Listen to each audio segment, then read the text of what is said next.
Bom dia a todos, a todas. Obrigado pelo convite. É importante só situar de onde eu estou falando. Aqui, o convite inicial para essa apresentação foi feito ao nosso colega Tito Dias, que era quem estava até há pouco tempo a cargo da Iniciativa Regional 2 da FAO. Eu venho da Universidade de São Paulo, mas em um momento de transição também, a partir de janeiro, me incorporando aos quadros da Oficina Regional da FAO, e diretamente vinculado à Iniciativa Regional número 2, que lida com agricultura familiar e desenvolvimento territorial. Então, o que eu vou fazer, que era um pouco a ideia proposta para esse início de conversa, é em tocar temas que vão discutir rapidamente a vinculação entre segurança alimentar e pobreza rural, olhar um pouco para esse enfoque territorial do desenvolvimento rural, mas com uma ênfase maior na segurança alimentar e nutricional, de certa forma, colocar e resgatar o papel que a FAO veio tendo na própria construção do enfoque, e aí conversar um pouco com vocês sobre a Iniciativa Regional 2, como a gente chama aí na FAO, que lida com a agricultura familiar e desenvolvimento territorial na América Latina e o Caribe.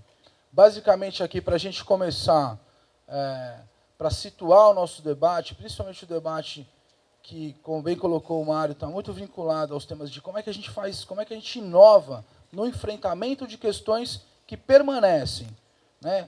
Quando a gente olha, os temas não são novos, mas eles nos desafiam a encontrar novas formas de lidar com essa temática.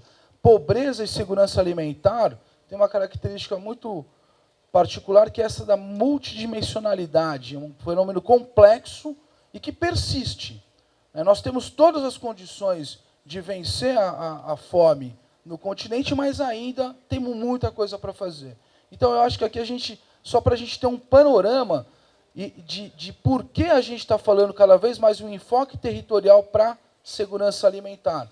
Porque quando a gente fala em segurança alimentar, em combate à pobreza, a gente está falando de saúde, de educação, de aspectos de trabalho, da qualidade do trabalho, do aspecto vinculado à habitação. Pode passar o próximo.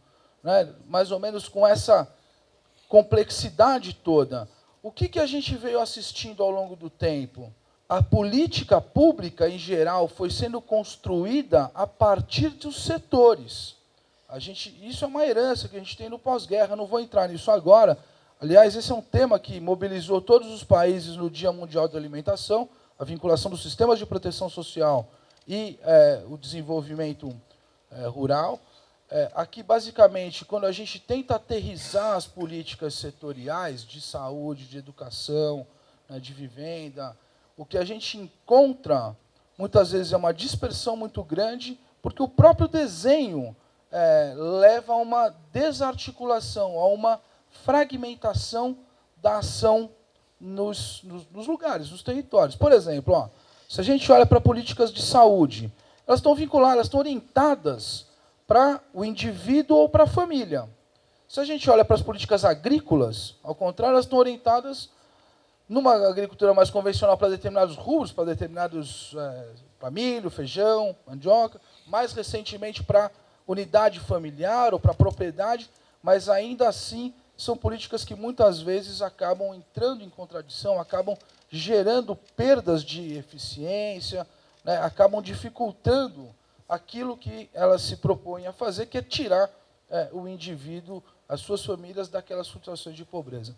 Aqui tem algumas considerações a respeito do momento em que a gente está vivendo, do âmbito, no olhar para o desenvolvimento rural. Isso aqui está, em grande medida, baseado no próprio trabalho que a FAO fez para reorientar o seu marco estratégico, um conjunto de especialistas, um intenso debate no interior da organização em nível global, tomando em consideração algumas dessas questões que eu queria compartilhar com vocês, principalmente assumir que a gente está vivendo um momento de transição, talvez um dos mais intensos. Existem uma série de incertezas e de riscos aos quais estamos expostos, né? As mudanças climáticas acho que trazem isso de forma muito clara, riscos de mercado, riscos políticos, né? Riscos de sanidade animal, vegetal, que colocam desafios importantes.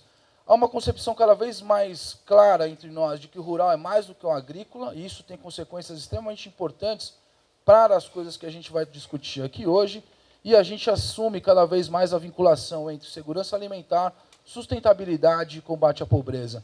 É nesse marco, pode passar o próximo, que a gente vai assistindo, então, uma série de mudanças que vieram acontecendo nas últimas décadas.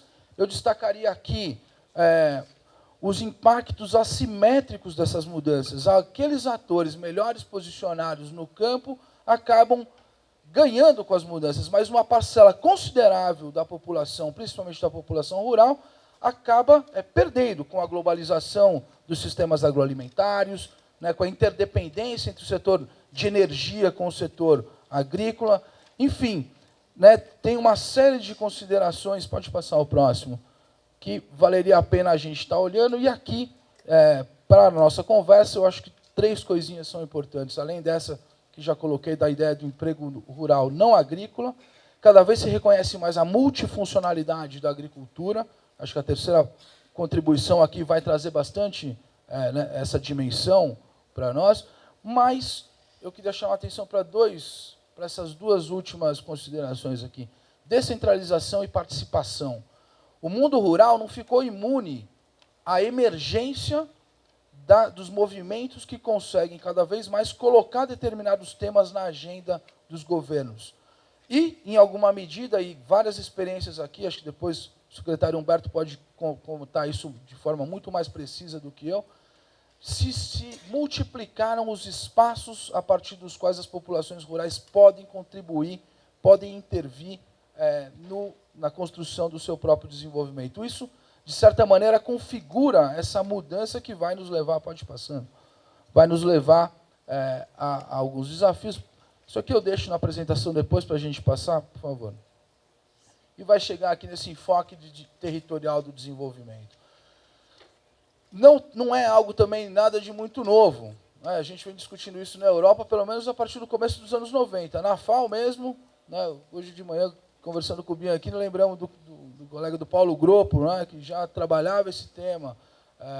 Aqui no Brasil, essa discussão tomou corpo. No começo dos anos 2000, a gente tem hoje uma Secretaria de Desenvolvimento Territorial, uma série de avanços do ponto de vista institucional que reconhecem e tentam valorizar a força dos vínculos sociais nos processos econômicos. E aí os colegas italianos são os que primeiro descobrem ou recuperam isso, né? O Beccatini e toda aquela turma com os distritos marshallianos. É dizer, a confiança, as relações de reciprocidade, a interação social, a cooperação entre os atores nos territórios é uma força que acaba sendo importante para dinamizar as economias, para fazer dos espaços rurais algo mais do que o simples lugar de produção de fibras ou de energia. Isso implica uma tendência, uma tentativa de promover mudanças institucionais e produtivas, né, assumindo o território a partir de uma perspectiva construcionista, o território como uma construção social. Ele não está dado a priori. O território é o reflexo das relações que se estabelecem entre os distintos atores que fazem ali a sua vida cotidiana. Isso vem sendo trabalhado na América Latina. Esse avanço conceitual é muito reconhecido. Há uma enorme experimentação em diferentes países. Os organismos multilaterais e a FAO, entre eles, contribuiu para esse tipo de construção, muitos avanços na institucionalização, mas a gente ainda continua com essa pergunta aí, que eu estou chamando de pergunta do milhão. Quer dizer, como é que a gente estimula dinâmicas que contribuem a superar a pobreza, a diminuir a desigualdade, a fazer melhor uso dos recursos naturais e ampliar aquilo que o Amartya Sen vai chamar das liberdades substantivas? Como é que a gente entende o desenvolvimento como uma expressão, como, na verdade, uma ampliação das liberdades das quais desfrutam cada um dos sujeitos? Essa perspectiva do desenvolvimento como liberdade ganha importância muito facilmente associada à ideia de desenvolvimento territorial. Pode passar o próximo. passando de uma perspectiva, eu acho que isso é importante, quando o Mário coloca para a gente diálogos de saberes, a incorporação, né, olhar para o agricultor não mais como um objeto, mas como um sujeito, ou, de novo, usando o SEM, passar de uma perspectiva de paciente, de alguém que é objeto de políticas públicas, para alguém que tem agência, que tem capacidade de intervir e melhorar no mundo, assumindo um protagonismo maior. Isso cada vez mais é reconhecido na literatura mais avançada, do ponto de vista da sociologia econômica, de várias discussões conceituais, mas que vem se refletindo cada vez mais na prática. Quando a gente fala ali embaixo em plataformas multiatores, aprendizagem social em plataformas multiatores, significa que a gente poderia estar colocando a emergência de processos de habilidades sociais, de novos conhecimentos, a partir da interação entre conhecimentos diferentes. É do técnico, mas também com outros atores que compõem o território, que estão ali.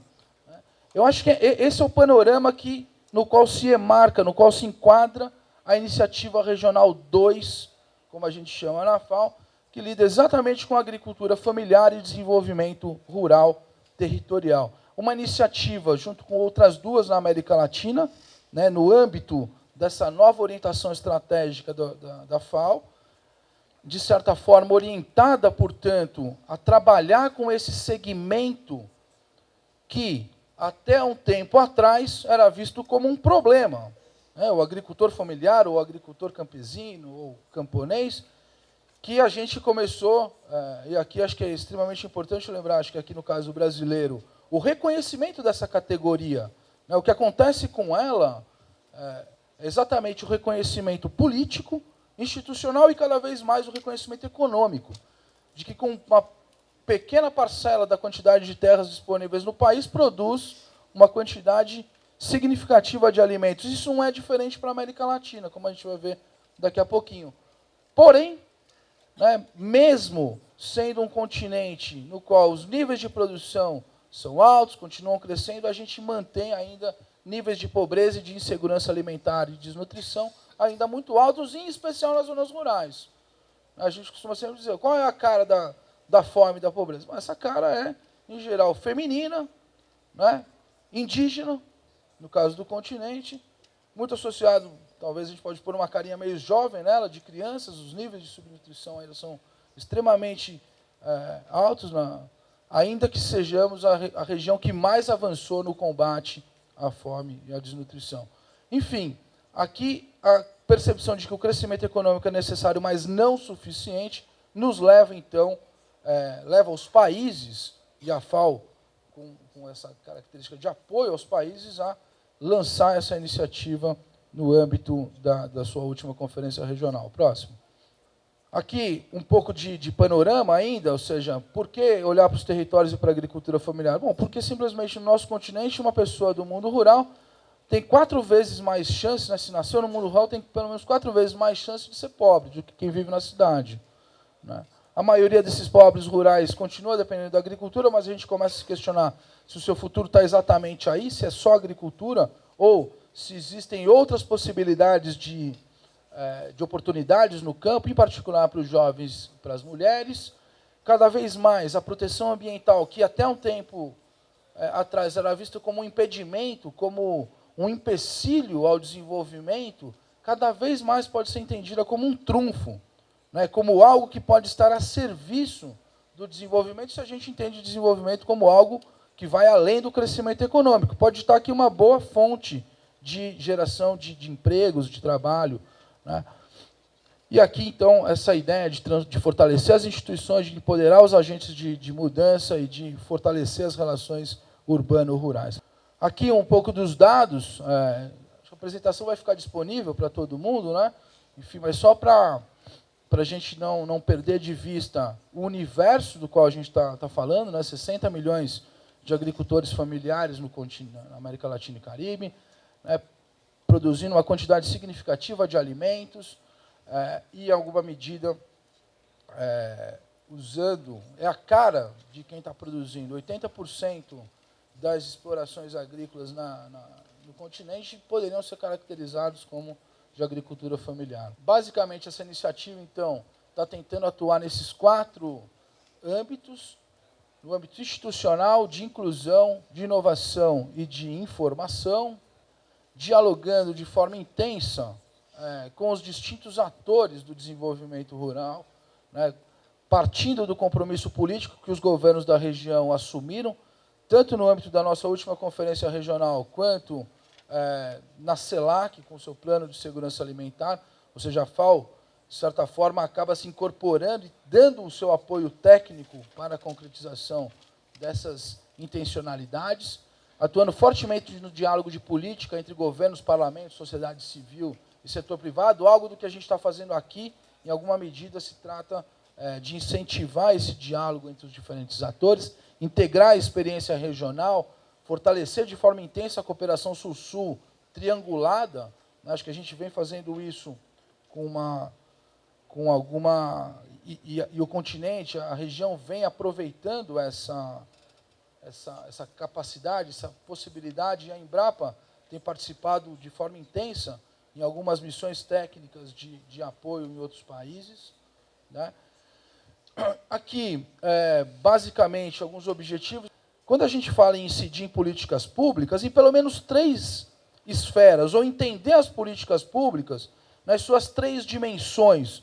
E aí o português e o castelhano fica curto para a gente, mas se a gente usar o inglês, com a ideia de polity, de policy e de politics, né? A polity como marco institucional no qual se movem os atores e as políticas, a policy como a política pública, aquela que vai entregar produtos, serviços, e os processos políticos, politics. O que a gente está tentando fazer com essa iniciativa é incidir nesses 3, nos marcos institucionais e de política, em como construir e fortalecer a institucionalidade, em como, a partir de intercâmbios, de recolher as experiências dos distintos países, melhorar as políticas públicas, as policies, e também como a gente fortalece o diálogo e amplia a participação daqueles atores que, às vezes, são os que têm maiores dificuldades de incidir no processo de discussão. Então, o que essa iniciativa propõe, por isso a gente tem chamado ela de uma iniciativa integrada, é atuar nessas 3 esferas da política pública. Não adianta só atuar em uma, não adianta reformar o ministério se a gente não tem políticas adequadas e se a gente não tem um processo político que empodere os atores. Aqui as áreas de ação nas quais se move essa iniciativa. Nesse cantinho aqui, o que vocês estão vendo, essas siglas, e organizações como essa, a Embrapa não é diferente, ela é cheia de siglas, né? Não vem ao caso agora, mas basicamente são 5 objetivos estratégicos da organização. Em cada área de ação, a gente encontra ações e vinculações entre objetivos estratégicos da organização. Seja o objetivo estratégico número 1, de segurança alimentar, o 3, vinculado a combate à pobreza rural, enfim, a gente consegue, de certa forma, reordenar o trabalho buscando essas vinculações. E aqui, em alguma medida, também nos dá um panorama geral de como a gente está fazendo esse trabalho em diálogo com os países, com as distintas instâncias, com uma presença forte nos países, trabalhando o empoderamento, né, dos atores, ou melhorando o acesso a recursos produtivos e a serviços, diversificando, enfim, cada campo de atuação encontrando, ou tendo como foco o ser humano que está lá, que a gente tem que ajudar a contribuir para que ele possa encontrar um entorno adequado para expressar, para aproveitar as oportunidades que lhe ajudariam a sair da pobreza e a minimizar a sua insegurança alimentar. Próximo. Aqui as metas que essa iniciativa se colocou. Um desses seminários é parte delas, né? A gente está nesse campo, por isso o esforço de estar colocando e de estar realmente pondo uma ênfase em como a gente continua daqui para frente, como bem lembrado, como bem colocado pelo nosso colega Mário, né? Enfim, fortalecer esses espaços de diálogo em distintos níveis e ir constituindo essa plataforma de conhecimento da agricultura familiar. Alguns processos que já estão em curso, para ir concluindo, em diferentes países. Aqui tem só com certeza, algum país que a gente estava apoiando ficou de fora, mas, enfim, vários exemplos de como a nossa organização pode estar contribuindo, ou vem contribuindo com os países. Pode passar o próximo, aqui na América Central, aqui na América do Sul, aqui na Bolívia, na Colômbia, no Paraguai, e aqui um pouco de algumas metas que a gente ainda tem aí para fazer, enfim, a nossa agenda futuro, que estão colocados, enfim, tanto continuar trabalhando no mapeamento da agricultura familiar, nos sistemas de registro, fortalecer os programas de compras públicas da agricultura familiar. Tivemos recentemente aqui com o John, vendo os programas de alimentação escolar, num evento recente no Panamá. Enfim, de certa maneira, como é que a gente vai vinculando todo esse aparato de políticas que os governos nos diferentes países foram construindo, e talvez a FAO possa, através dessa iniciativa, ser exatamente esse catalisador que ajude a superar aquela fragmentação de atores, aquela desarticulação que ainda é muito comum, dados os desenhos institucionais que a gente herdou nos últimos 20 anos. Enfim, essas eram as contribuições que eu gostaria de deixar para vocês. Agradeço novamente o convite e desejo, assim como o Mário, que a gente tenha 2 dias muito produtivos e muito gostosos de trabalho coletivo. Obrigado.